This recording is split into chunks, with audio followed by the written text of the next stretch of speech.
سردار محمد داود خان تاسې ټولې له نوم سره اشنا استئ. د افغانستان اکثریت خلک کله هم چې د سردار محمد داود خان نوم اوري داسې فکر کوي چې دا د افغانستان په تاریخ کې د پاکستان خلاف یوه شدیده څیره تیره شوې. راځو دغې پوښتنې ته د تاریخ له حقایقو څخه ځواب وایو چې رښتیا هم داود خان په همدې کچې د پاکستان یو خلاف انسان و او کنه. لومړی راځو په افغانستان کې د داود خان واکمنۍ پیژنو.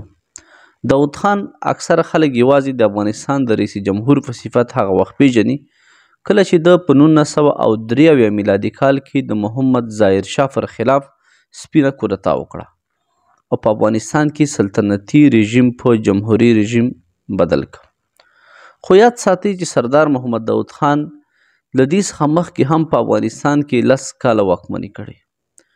محمد ظاهر شاه چې 40 کاله په افغانستان کې حاکم و، لومړني 14 کاله د هغه صدر اعظم خپل تره محمد هاشم خان و. 6 کاله صدر اعظم بل تره سپهسالار شاه محمود خان و. 10 کاله صدر اعظم سردار محمد داود خان و د 1953 میلادي کال څخه د 1963 میلادي کال پورې. خو د سردار محمد داود خان د صدر اعظمۍ د دورې په هکله له اکثره خلکو سره کافي معلومات نشته. سردار محمد داود خان د خپلې صدر اعظمۍ په دوره کې د افغانستان لپاره بېشکه ډېر زیات پرمختیایي کارونه کړي. 52 کلن اقتصادي پلانونه یې تطبیق کړل چې په افغانستان په تاریخ کې لومړني سټراټیژیک پلانونه وو. لومړنی پلان یې په ښه شکل تطبیق کړ، خو په دوم پلان کې له مشکلاتو سره مخامخ شو. بله شکه مشکلات دا و چې د پښتونستان مسله د پاکستان سره ډیره زیاته جدي واخیسته، حتی تر دې چې د افغانستان او پاکستان کونسلګرۍ او سفارتونه سره بند شول، وسوځول شول.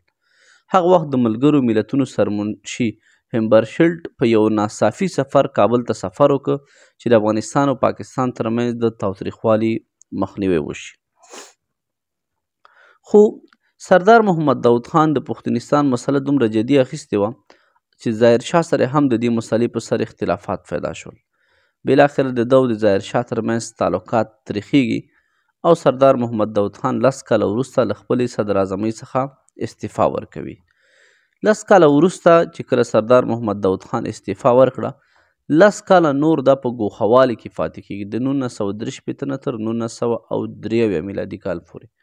په دې وخت په افغانستان کې 15 نور حکومتونه رامنځته کیږي، 15 صدر اعظمان چې هر یو ډاکټر محمد یوسف، ډاکټر عبدالظاهر، محمد هاشم میوندوال، نور محمد اعتمادي او وروستی محمد موسی شفیق و چې په 1993 میلادي کال کې محمد داود خان پرې کودتا وکړه او حکومت یې له محمد ظاهر شاه څخه ونیو او په افغانستان کې لومړنی جمهوري نظام رامنځته او داود خان د افغانستان لومړنی رئیس جمهور شو. خو کله چې داود خان د رئیس جمهور په صفت راغی، بیا هم د خلکو فکر دا و چې دا کیدای شي د پښتونستان مسله له پاکستان سره ډیره شدیده وچړي، خو دا ځل هغسې ونه شول. داود خان غوښتل له ګاونډیو هیوادونو سره خپل ټول مشکلات په سوله ییز شکل باندې حل کړي. کله چې د عدم انسلاک هیوادونو د سازمان غونډه وه د کیوبا مرکز هوانا کې، هلته داود خان د پاکستان د حاکم ذوالفقار علي بوټو سره وکتل او په ډیرو مسایلو سره اتفاق وکړ. همغه چې داود خان له ذوالفقار علي بوټو سره واده وکړه چې د ډیورند مسله به د یو سوله ییز حل په مرسته حل کوو. داود خان چې کله افغانستان ته راګرځي، دلته پلان جوړوي چې لویه جرګه راوغواړي او د ډیورند مسلې په هکله یو حتمي پرېکړه وکړي او د پاکستان سره باید یو سوله ییز ژوند غوره کړو او دغه د ډیورند مسله نوره باید پای ته ورسیږي. حتی تر دې د پاکستان طرف چې کوم پښتانه وو د مهاجرو په شکل د افغانستان په جنوبي ولایتونو کې اوسېدل. محمد داود خان ورته امر وکړ چې بیرته د پاکستان خاورې ته واوړي یا د ډیورند د کرښې څخه پورې خپلو ځایونو ته انتقال شي. اغا شاهي هغه وخت د پاکستان وزیر خارجه و. د هغه سفر د همدې لپاره ترتیب کړی شو چې کابل ته سفر وکړي او محمد داود خان سره د ډیورند د مسلې په هکله یو نهایي توافق یا یو نهایي لاره وټاکي. خو د هغه شاهي له سفر مخکې په افغانستان کې د خلق ډیموکراتیک ګوند لخوا په محمد داود خان باندې حمله وشوه، یو کودتا وشوه. محمد داود خان ساری د کورنۍ د غړو شهید کړی شو.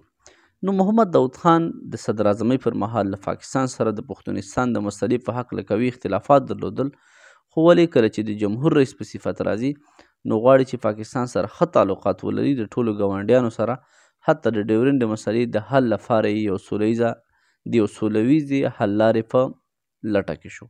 نو هغه فکر چې موږ یوازې داود خان د پاکستان خلاف څیره ګڼو دا تر ډیره پورې پر ځای نه ده.